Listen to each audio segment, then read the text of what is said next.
Faith Office has put together an extraordinary week-long celebration currently underway for Holy Week ahead of Easter Sunday. The president signed a Holy Week proclamation, filmed a special presidential video message, and will be hosting a pre-Easter dinner tomorrow night and a White House staff Easter worship service on Thursday. The president and the First Lady are honored to continue the tradition of the White House Easter egg roll, which will take place on the South Lawn next Monday. In other news, President Trump is turning America into a manufacturing superpower again. Yesterday, there was a monumental announcement by NVIDIA, one of the largest companies in the world. This is just the latest example. For the first time ever, chip-making giant NVIDIA will produce AI supercomputers entirely in the United States as part of its pledge to produce $50 billion worth of AI infrastructure in our country over the next 4 years. With their manufacturing partners, they have commissioned more than 1 million square feet of manufacturing space to build and test NVIDIA Blackwell chips in the great state of Arizona and AI supercomputers in the great state of Texas. NVIDIA's founder and CEO Jensen Huang touted how the engines of the world's AI infrastructure are being built in the United States for the first time. This is the Trump effect. This follows trillions in other U.S. investments announced already, including $500 billion from Apple in U.S.-based manufacturing and training, $100 billion from TSMC in U.S.-based chips manufacturing, and the $500 billion private investment led by OpenAI, Oracle, and SoftBank in artificial intelligence infrastructure. Under President Trump, we're going to produce the cars, the ships, the chips, the airplanes, minerals, and medicines that we need right here in America at the hands of American workers. On the border, President Trump continues to break records and protect our homeland.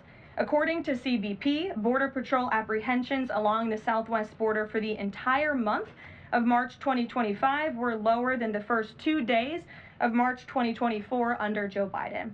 Incredible law enforcement officers are arresting violent illegal aliens from American communities every day.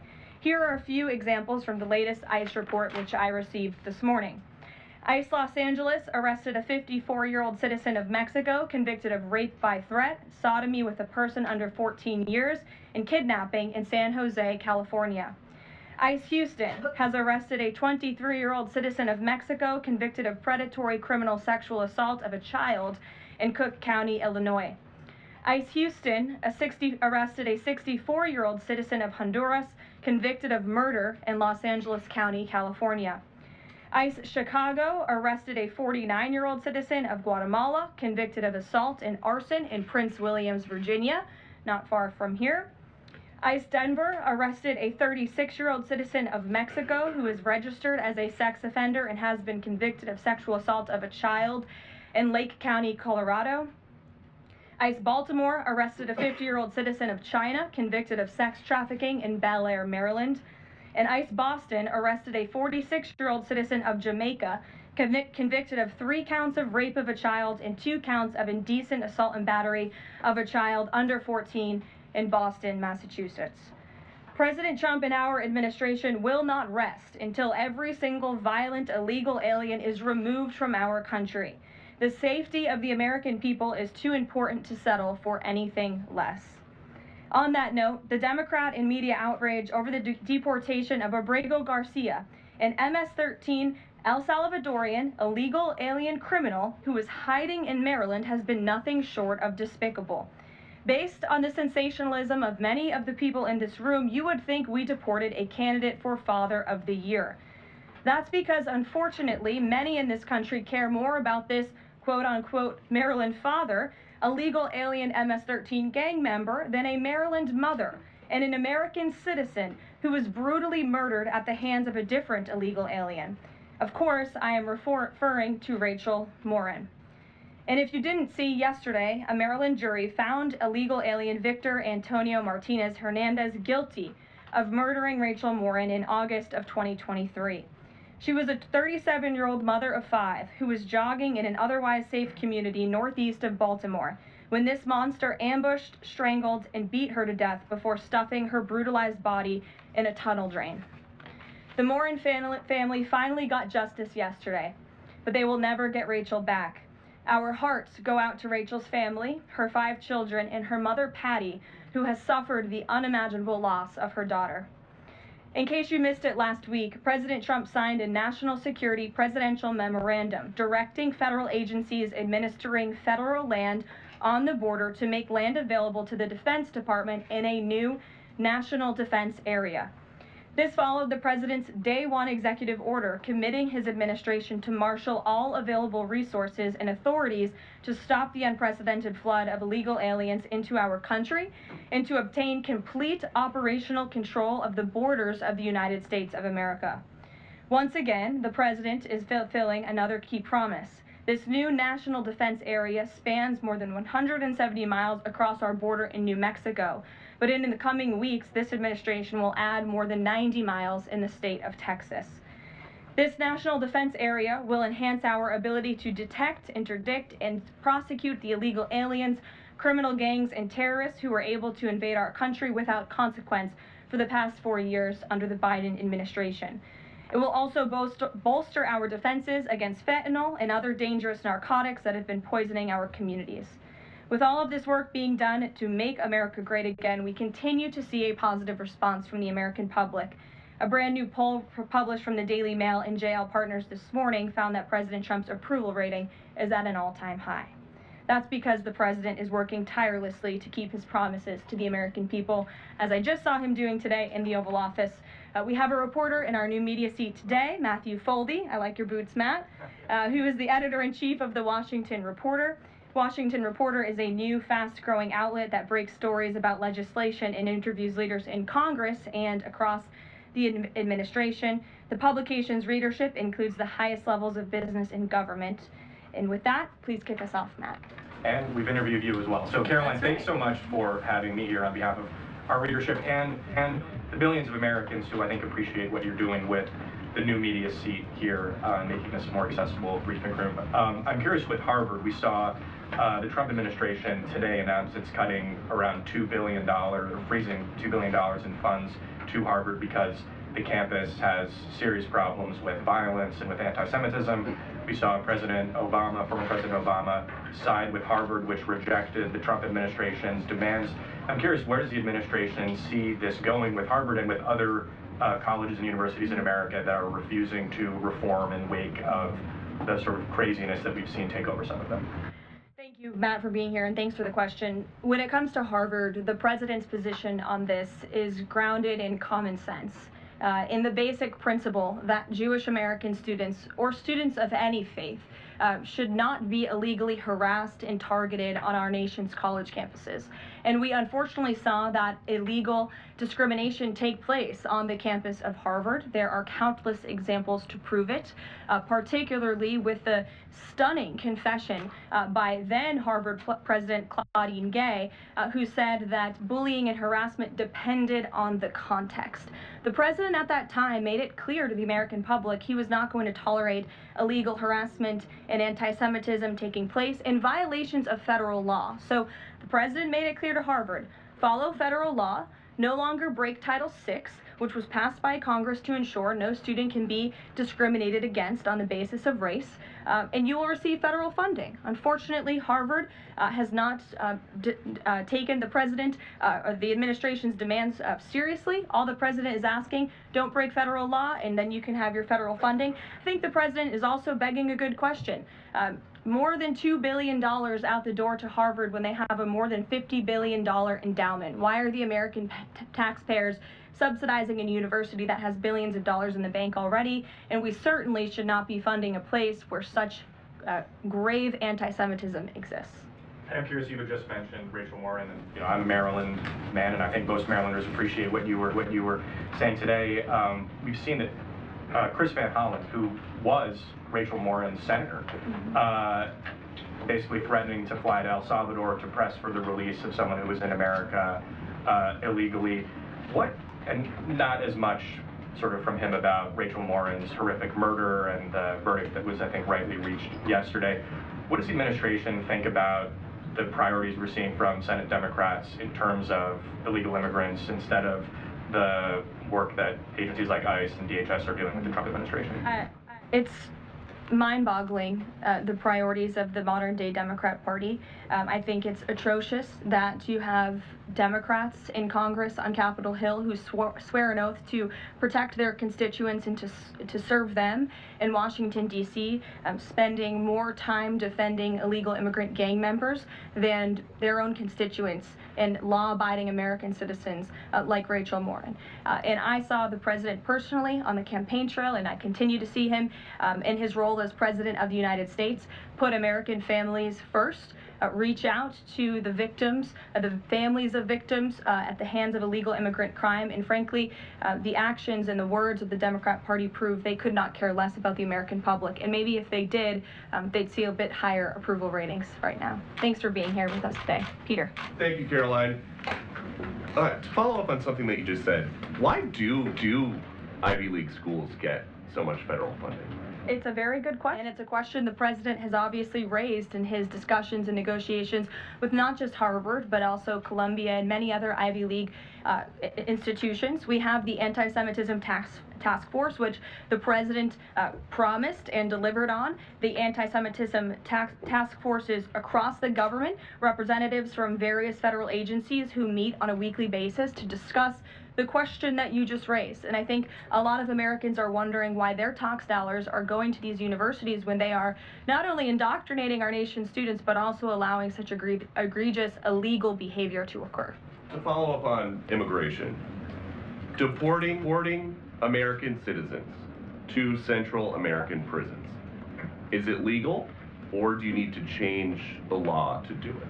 Another question that the president has raised. It's a legal question that the president is looking into, and he talked about this yesterday when his meeting with President Bukele in the Oval Office.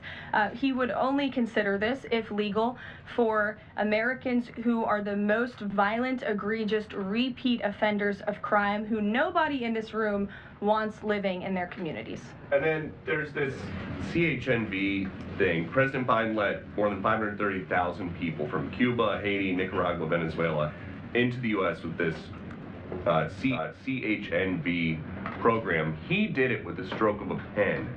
And now a judge will not let President Trump undo it with the stroke of a pen. So are you guys going to give all 530,000 plus people individual deportation hearings, or are you just going to try to deport them? I spoke to White House counsel's office about this morning because obviously another rogue district court judge is trying to block the administration's mass deportation efforts with this latest injunction. We will fight this in the court of law, and we will ensure that every individual who illegally entered our country and was really taken advantage of by the previous administration because they abused the parole system in this country to fast track legal status, as they said, for these illegal immigrants, and they completely abused our legal system. Many of these paroled individuals were then given temporary protected status, which the intention of that TPS was only supposed to be used in times of war or storm or destruction in the home countries of these migrants. It was completely abused. These migrants came here for economic reasons, and they illegally entered our country, and the president is not going to tolerate that. And so we will continue to focus on deporting as many individuals as we can. Jennifer.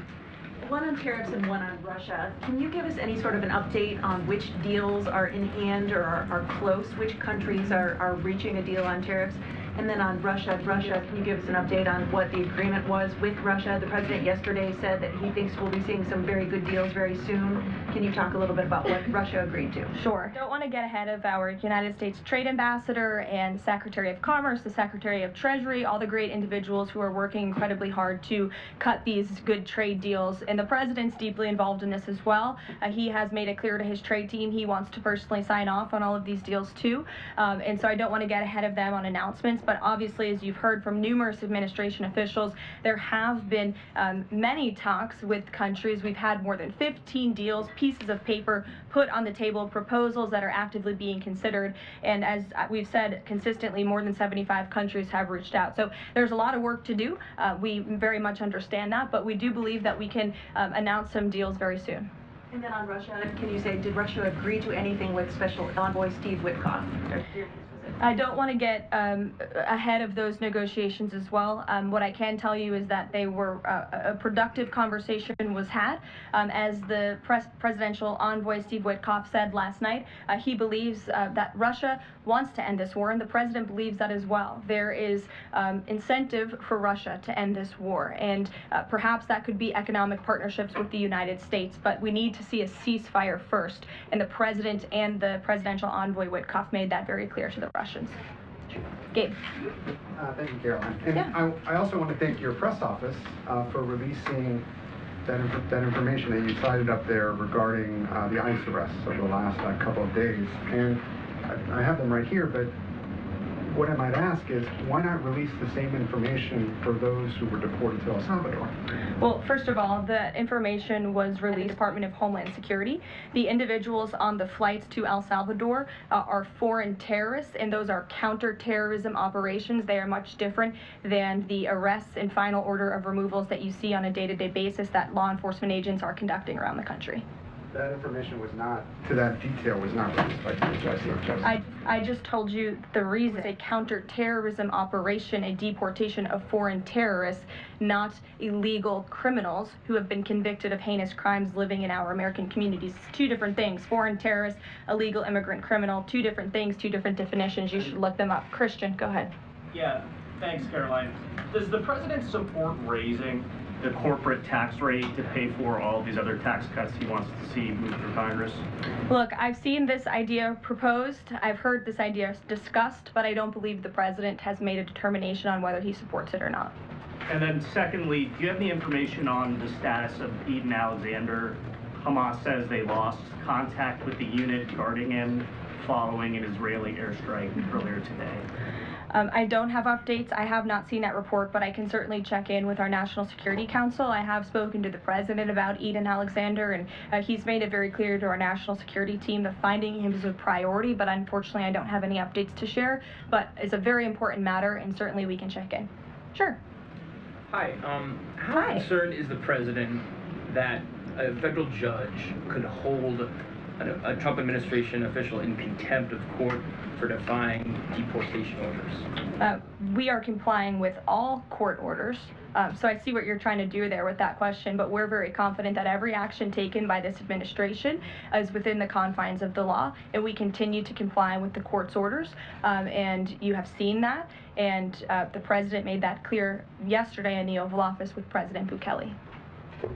Sure. Thanks, Caroline. Could you, just going back to El Salvador, could you just explain to us a little bit more about the legal basis on which you may be able to send US citizens to prison there? I know you said President Trump is looking at it, but can you explain to us a little bit more about how that might be possible? We're looking at it, and when I have more for you to share, I certainly will. Sure. Still going off the El Salvador questions, yesterday in the Oval Office, administration officials made it very clear that El Salvador is responsible for Mr. Abrego Garcia, yet El Salvador's president said we're not going to do anything with him. So my question is, who is responsible for this man and where he's going to end up? Well, no, first of all, President Bukele said that he is not going to smuggle a foreign terrorist back into the United States of America, as many in this room in the Democrat Party seemingly want him to do.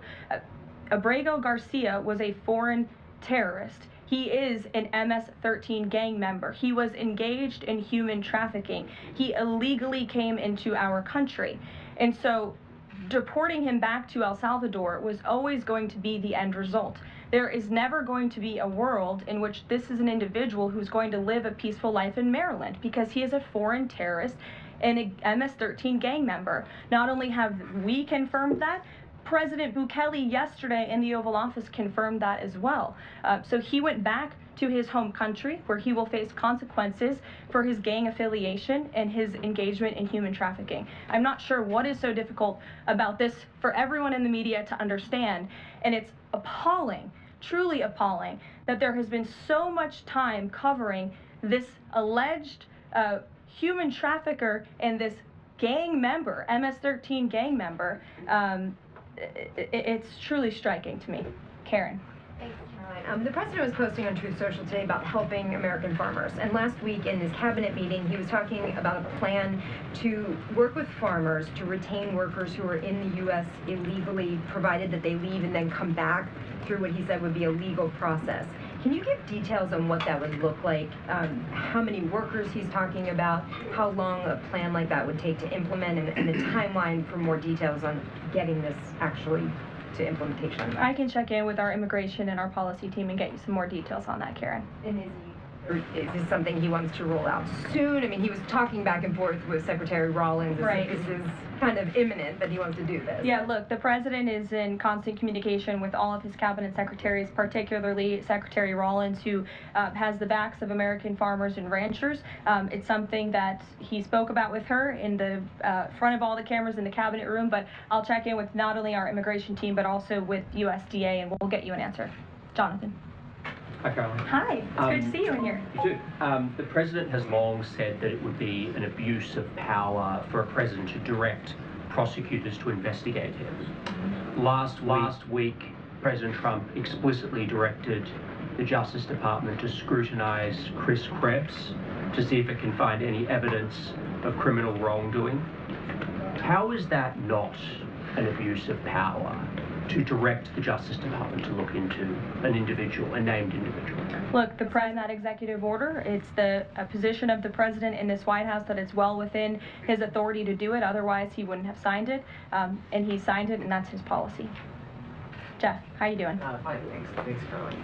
A follow-up on Harvard. The president floated on Truth Social, I believe, the possibility of removing tax-exempt status. How serious is that threat, and other universities he's considering? And then a follow-up question on foreign policy. Can you give us an update on what the president hopes to come from the next round of talks with Iran? Sure. First, when it comes to Harvard, as I said, the president has been quite clear. They must follow federal law. He also wants to see Harvard apologize, and Harvard should apologize for the egregious anti-Semitism that took place on their college campus against Jewish American students. There were professors who said that he had engaged in discriminatory behavior against Jewish students. Of course, you had the former president of the university saying bullying and harassment depends on the context. You also had an encampment on Harvard Yard that we all saw play out before the cameras. The university failed to impose formal discipline on any students for this anti-Semitic conduct violations, including the occupation of a campus building and the disruption of classes with bullhorns. The president believes Harvard should apologize to its Jewish American students for allowing such egregious behavior. As for the tax-exempt status, I would defer you to the IRS for any updates. I do want to answer your question on Iran. Of course, the maximum pressure campaign on Iran continues, but as you know, the president has made it clear he wants to see dialogue and discussion with Iran while making his directive about Iran never being able to obtain a nuclear weapon quite clear. And the president spoke to the Sultan of Oman today, who helped facilitate these talks. I have a readout for all of you. He held a call with the Sultan of Oman today, and he thanked him for hosting the first direct meeting between the United States and Iran, and emphasized the need for Iran to end its nuclear program through negotiations. The two leaders also discussed the United States' ongoing operations against the Houthis and emphasized that the Houthis will pay a severe price until they end their attacks on maritime traffic in the Red Sea. As you know, an additional negotiation between Steve Witkoff and Iran's representative has been scheduled for Saturday. And since these are ongoing negotiations, I have nothing more to add on that. Thanks about Iran. Sure. Oh, thank you, Caroline. When you said that the president said that Iran will never have nuclear weapon, is the focus on dismantling the entire nuclear program, or it just restricting enriched uranium or the missile program? The president does not want to see Iran have a nuclear program. He does not want Iran to obtain a nuclear weapon. He's been very clear about this. Shelby. Shelby, you have a seat today. I know, stole it. Glad to see it. Two quick ones on TikTok. First, is the president expecting to extend the TikTok ban that's now June 19th if China doesn't come to the table in time? Well, June 19th is a long ways away, obviously. I think it's 2 months away.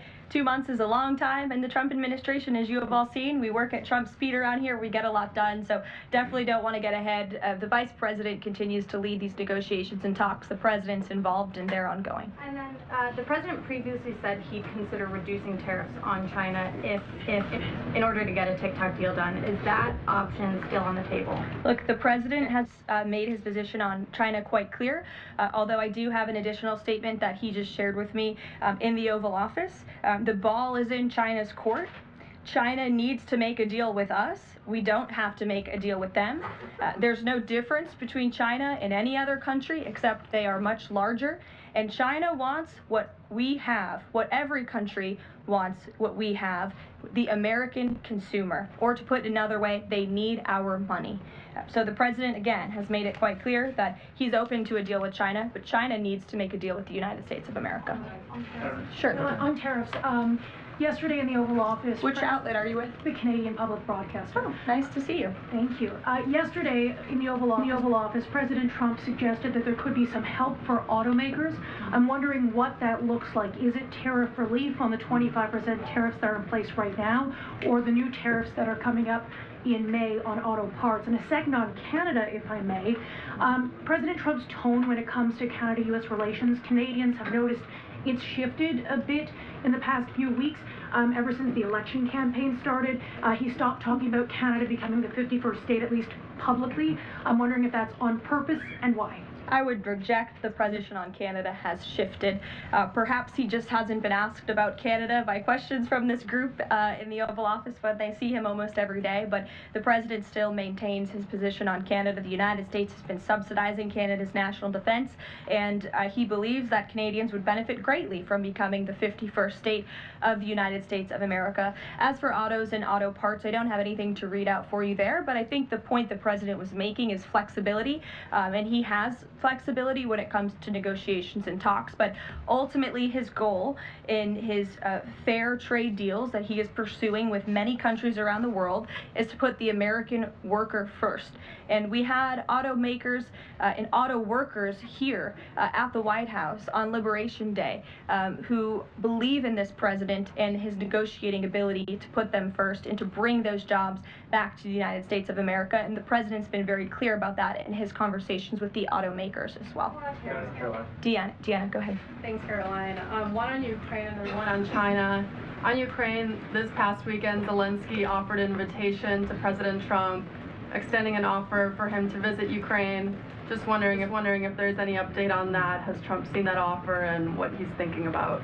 I don't know. I haven't talked to the president about that, or if he saw Zelensky's offer. I'm sure he did. I haven't spoken to him about it. I can ask him what he thinks. I certainly don't have any plans to share on a potential trip to Ukraine, though. And then on China, this last week, Chinese officials were posting videos on social media sites depicting a Trump, J.D. Vance, Elon Musk in AI-generated videos working in factories, putting together Nike shoes and iPhones and products like that.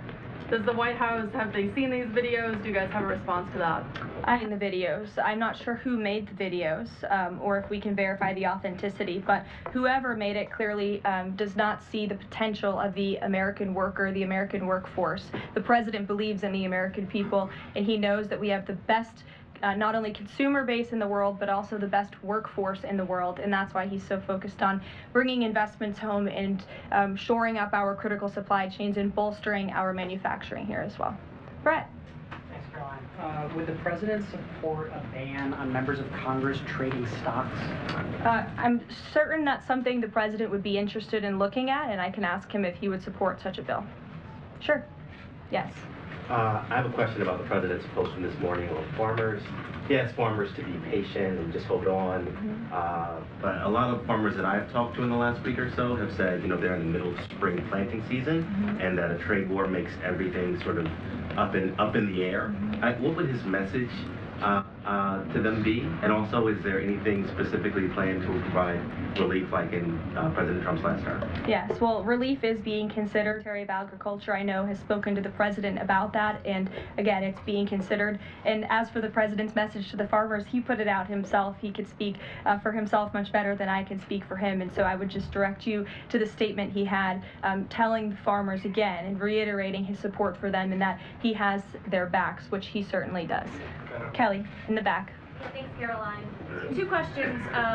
The first one, a Georgia man was just arrested over alleged threats to kill Director of National Intelligence Tulsi Gabbard. Reportedly, there is now increased security around the FBI Deputy Director.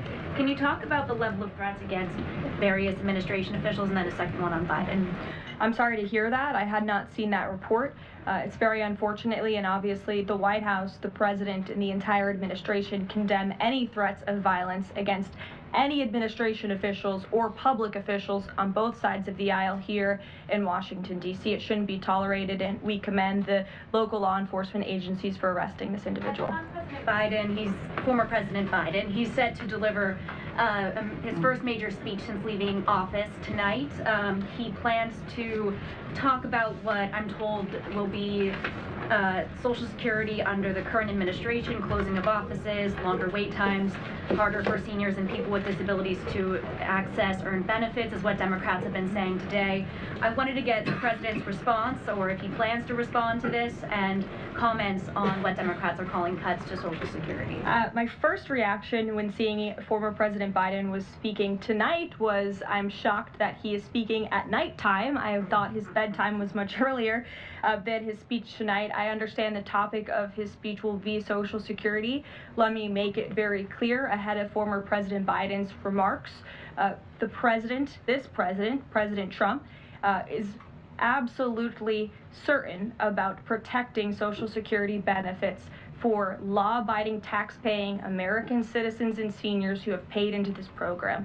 He will always protect that program. He campaigned on it, he protected it in his first term, and he's back again to continue protecting it. On the topic of Social Security, I have some news before I let you all go. Later this afternoon, the president will be signing a presidential memorandum aimed at stopping illegal aliens and other ineligible people from obtaining Social Security Act benefits. The memorandum will direct the administration to ensure ineligible aliens are not receiving funds from the Social Security Act programs. It will expand the Social Security Administration's fraud prosecutor program to at least 50 U.S. attorney offices and establishes a Medicare and Medicaid fraud prosecution program in 15 U.S. attorney offices.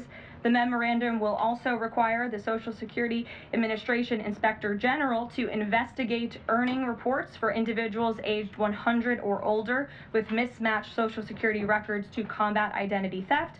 And the memorandum will direct the Social Security Administration to consider whether to reinstate the use of civil monetary penalties against individuals who engage in Social Security fraud, an effort that has been paused for several years. These taxpayer-funded benefits should be only for eligible taxpayers. And President Biden should think about what he did in his last term, which is allow tens of millions of illegal people into our country, many of whom were fraudulently receiving these benefits. So you'll hear from the president on that later, and we will see you later in the East Room. Bye, guys. Thanks, Caroline.